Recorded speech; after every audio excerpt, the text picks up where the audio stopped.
तो आइए देखते हैं एग्जाम्पल नंबर 2 को। एग्जाम्पल नंबर 2 क्या कह रहा है, यदि कोड बी और कोड क्यू ऐसे न्यून कोड हों जिससे कि sine B equal to sine Q हो, तो सिद्ध कीजिए कि साइन बी बराबर साइन क्यू होने पर जो कोड बी और कोड क्यू हो गए वो आपस में क्या हो जाएंगे, बराबर। तो ऐसे में हम क्या कर लेंगे, दो ट्राइंगल बना लेते हैं। एक ट्राइंगल हम बना लेते हैं क्या, बी के लिए, कोड बी के लिए बी ए सी, और एक ट्राइंगल हम बना लेते हैं जो है कि इस कोड क्यू के लिए क्यू, और यहाँ पे लिख लीजिए मान लीजिए पी, और यहाँ हम लिख लेते हैं आर, इस तरह से, या यहाँ पी यहाँ आर लिख लेते हैं। ये पी हो गया और ये आर हो गया।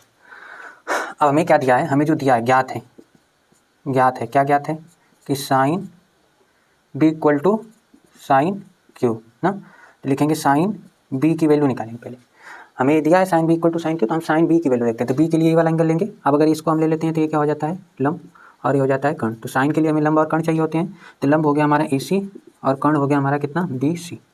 तो हमने इस तरह से लिख लिया साइन बी बराबर ए सी बटा बी सी, लंब ए सी और कर्ण क्या हो गया, बी सी। अब इसी तरह से हम लिख लेते हैं इसमें से, इस वाले ट्रायंगल से हमको मिलेगा साइन क्यू ना। तो यहाँ पर हम लिख लेते हैं त्रिभुज कौन सा है, बी ए सी से ये मिलेगा, और जो त्रिभुज ये वाला है क्यू आर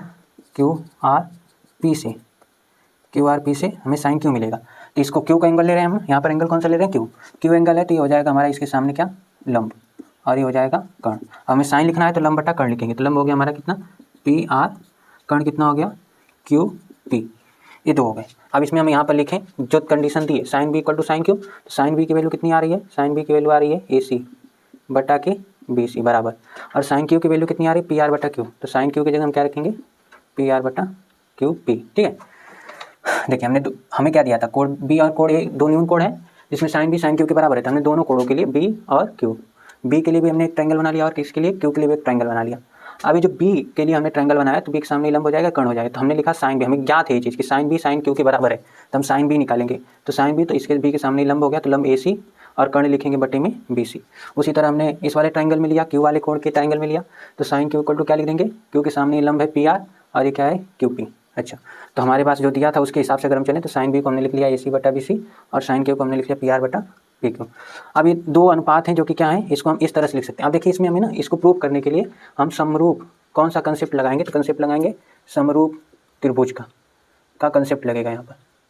तो समरूप त्रिभुज का कंसेप्ट लगेगा। तो समरूप त्रिभुज में क्या होता है, दो त्रिभुज समरूप क्यों होते हैं, जब उनके संगत भुजाओं का अनुपात बराबर होता है। जैसे इसका हमने ये वाला लंब वाला भुजा ले लिया ए सी, तो दूसरे वाले त्रिभुज का जो है कि पी आर ना, इनका अनुपात ए सी और आर पी या पी आर जो भी है इसका इसके साथ अनुपात, और इस ये जो आधार है आधार वाले का आधार के साथ अनुपात, और कर्ण वाले का कर्ण वाले के साथ अनुपात जो है अगर बराबर आ गए ना, तीनों के रेशियो, लंब वाले का लंब के साथ, आधार वाले का आधार के साथ, और कर्ण वाले का कर्ण वाले के साथ अगर हम रेशियो बना दें तो यहाँ से हमें क्या हो जाएगा, हम इस दोनों त्रिभुजों को समरूप सिद्ध कर लेंगे अगर तीनों भुजाओं के रेशियो सेम आ गए तो। आप देखिए ए सी क्या है, ए सी इसका लंब है और यहाँ पी आर लंब है। तो दोनों को अगर लंब बटा लंब वाला अगर अनुपात लिखा, दोनों के लंबों का अनुपात लिखें तो यहाँ पर हम लिख सकते हैं इसको ए सी, और ये जो पी आर इसका लंब है तो इधर है तो इसको इसकी डिवाइड में ले आइए पी आर। अब देखिए ये क्या हो गया, इसका लंब और इसका लंब अनुपात में आ गया बराबर। ऐसे ही यहाँ पर ये जो बी सी इधर है इसको हम इधर पी आर को हम उधर लगे तो बी सी को इधर ला देते हैं, बी सी बटा के क्यू पी। तो अब देखिए बी सी क्या है, बी सी इस वाले ट्रायंगल का, कोड बी वाले ट्रायंगल का क्या है, कर्ण है, और जो क्यू पी है वो कोड क्यू वाले ट्रायंगल का कर्ण है। इस पूरे अनुपात को हमने के मान लिया। तो यहाँ से अगर आप निकालोगे ए सी बटा पी आर लिखोगे, एक के बराबर ले सकते हो। देखो ये भी के बराबर माना हमने, इसको भी के बराबर माना है, तो हम ए सी बटा पी आर जो इसको के लिख सकते हैं। तो यहाँ से हमें क्या मिल जाएगा, ए सी बराबर कितना मिल जाएगा, के पी आर मिल जाएगा। ठीक है, के इंटू पी आर। और उसी तरह से जब हम इसको लेंगे बी सी बटा के क्यू पी बराबर के ले लेंगे, तो यहाँ जो है हमारा बी सी जो है वो के क्यू पी हो जाएगा इंटू। ठीक है, अब हम क्या करेंगे, इसको हम समीकरण 1 रखेंगे ना, इसको समीकरण 1 रखोगे आप, ये जो हमने माना इसको समीकरण 1 ले लेंगे। अब हम क्या करेंगे, देखिए हमें लंब और लंब का अनुपात हमने के बराबर पा दिया, और जो कर्ण और कर्ण का अनुपात था ये भी के बराबर हो गया। बस एक भुजा बची है, वो क्या है, आधार और आधार। इसका जो आधार बी है और इसका आधार जो है क्यू है, ये हमें आप अनुपात में बराबर लाना पड़ेगा। तो क्या करेंगे, हम लिख लेंगे इसका आधार निकालेंगे।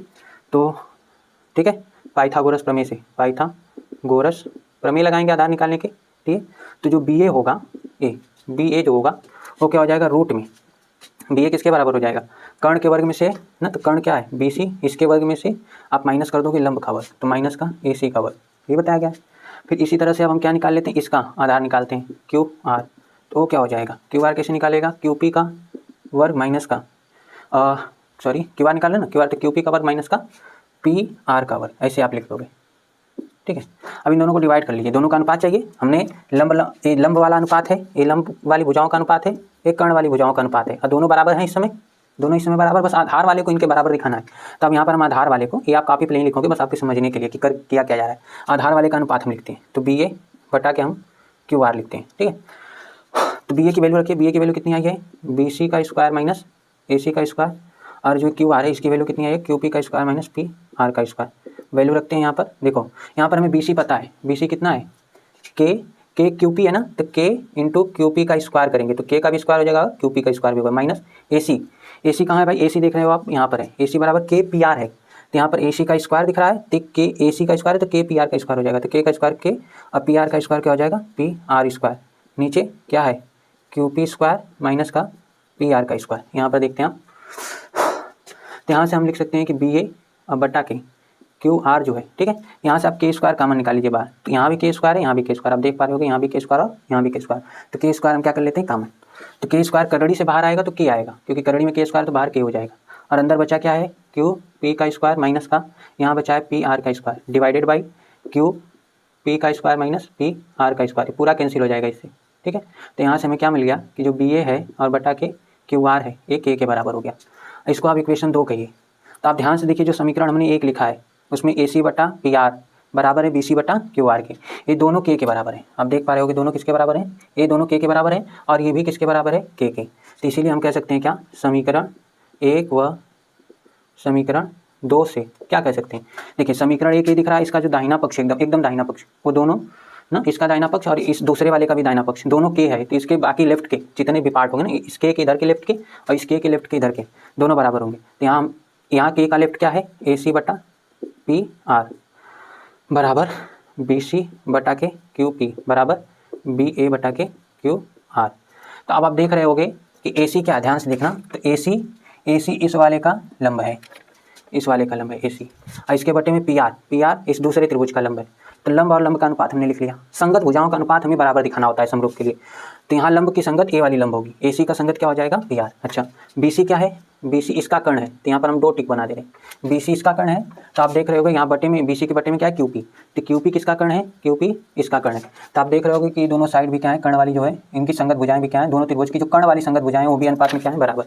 अब बचा बी ए, तो बी ए आप देख रहे होगे 3 चिन्ह यहाँ लगा रहे हैं, ए इसका आधार है, और बी ए के बटे में क्यू आर जो लिखा है वो इसका आधार है। तो इस तरह से हम क्या कह सकते हैं कि तीनों संगत भुजाएं आपस में क्या है, बराबर है।